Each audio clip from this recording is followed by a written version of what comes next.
পঞ্চায়েত সমিতির বিরোধী নেত্রীকে মারধর তৃণমূলের, অভিযোগ দায়ের।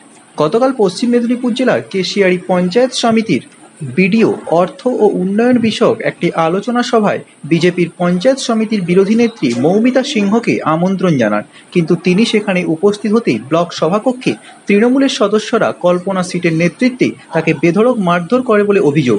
তারপরই ওই নেত্রীকে মেদিনীপুর মেডিকেল কলেজ হাসপাতালে ভর্তি করা হয়েছে। আজ পরিস্থিতি কিছুটা খারাপ হওয়ায় ওনাকে কলকাতা নিয়ে যাওয়ার সিদ্ধান্ত নেওয়া হয়েছে। অপরাধীদের বিরুদ্ধে আদালতের নির্দেশে অভিযোগ দাখিল করার পাশাপাশি অভিযুক্তদের বিরুদ্ধে শাস্তিমূলক ব্যবস্থা নেওয়ার দাবি জানিয়েছেন বিজেপি নেতা ও কর্মীরা। এই বিষয়ে ওই বিজেপি নেত্রী সকল কর্মীদের পাশে থেকে লড়াই করার ইঙ্গিত দিয়েছেন বিরোধী দলনেতা শুভেন্দু অধিকারী। তিনি ওই মহিলা নেত্রীর দ্রুত সুস্থতা কামনা করেছেন। হাঁপিয়ে পড়া হয়েছে, তার হাত এমনিতেই ভাঙা আছে, সেই হাতে প্লেট ডিসপ্লেস হয়েছে, পেটে লোয়ার অ্যাবডোমেনে মেরেছে, আলট্রাসোনোগ্রাফি হয়েছে, এপাশটা পুরো ফুলে রয়েছে। এই রকম একজন নির্বাচিত প্রতিনিধি এবং মহিলা, নারী শক্তি, তার উপরে যে অত্যাচার সরকারি অফিসে হয়েছে, এর থেকে বোঝা যায় মমতা বন্দ্যোপাধ্যায় পশ্চিমবাংলায় প্রশাসন, দল, গুন্ডা, হারমাদ সবকে একাকার করে দিয়েছেন। এবং আমি কেশিয়াড়ির বিডিওর প্রথম গ্রেপ্তার চাইব, কারণ তিনি না ডাকলে মৌমিতা সিনহা ওখানে যেতেন না। আমরা কলকাতা হাইকোর্টের যে নির্দেশ ছিল ডিজিপির মেলে অভিযোগ, সেখানে অভিযোগ পাঠানো হয়েছে। ওরা কিছু করবে না আমরা জানি, আর কি করলে কেশিয়াড়ির বিডিওকে শিক্ষা দেওয়া যায় আর মূল অভিযুক্ত কল্পনা সিট যাতে জেলে যায় তার ব্যবস্থা ভারতীয় জনতা পার্টির পক্ষ থেকে করা হবে এবং আমি নিজে দেখব। আমরা ওর সুস্থতা প্রার্থনা করি। আমি দেখে গেলাম এবং আমি আমাদের নেতৃত্বকে এখানে যারা আছেন এক্ষুনি শিফট করে নিতে বলবো প্রাইভেট কোনো নার্সিংহোমে। আমাদের অত অভাব নেই, নিয়ে চলে যান, কারণ এখানে এখনো পর্যন্ত ডায়েট দেয়নি, মাথায় একটা বালিশ নেই, তারপরে তো এই নামেই ভবরা ঢেকি সুপার স্পেশালিটি হসপিটাল। মমতা ব্যানার্জির এই জানলা আছে তো কাঁচ নাই, কাঁচ আছে তো জানলা নেই।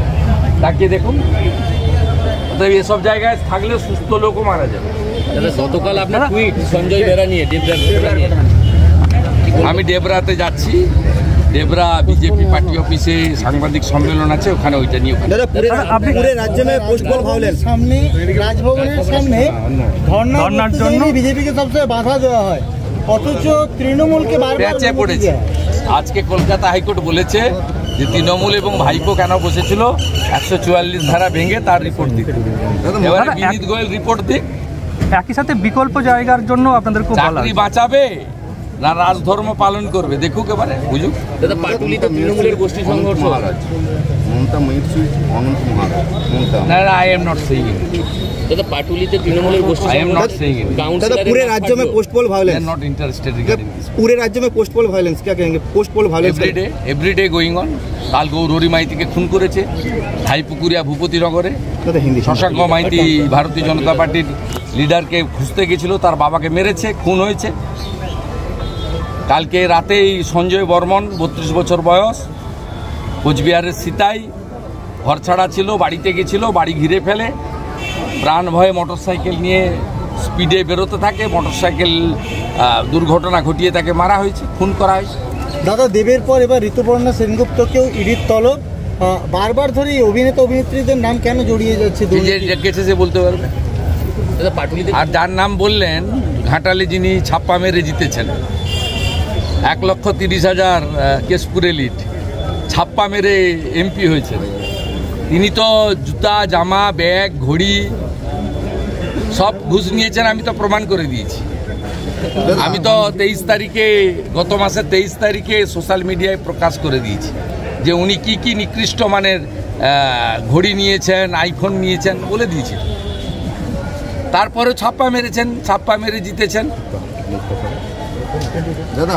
এবং হিরণ চ্যাটার্জি কেস করছে কেশপুরের ওই ওয়েব ক্যামেরাগুলো ফরেন্সিক ল্যাবে গেলে বোঝা যাবে উনি কিভাবে জিতেছেন। দাদা ডায়মন্ড হারবারে বিজেপি প্রার্থীকে বরখাস্ত আমি এগুলো নিয়ে কাউন্সিলরের নাক ফাটলো তৃণমূলের মারেই, বিধায়কের সমর্থকদের মারে পাটুলিতে। না না, ওটা ওদের ব্যাপার, ওদের আলিপুরদুয়ারে বাংলো পুড়ে গেল, বহু প্রতিষ্ঠিত বাংলো রাতের অন্ধকারে পুড়ে ছাই হয়ে গেল জঙ্গলের মধ্যে।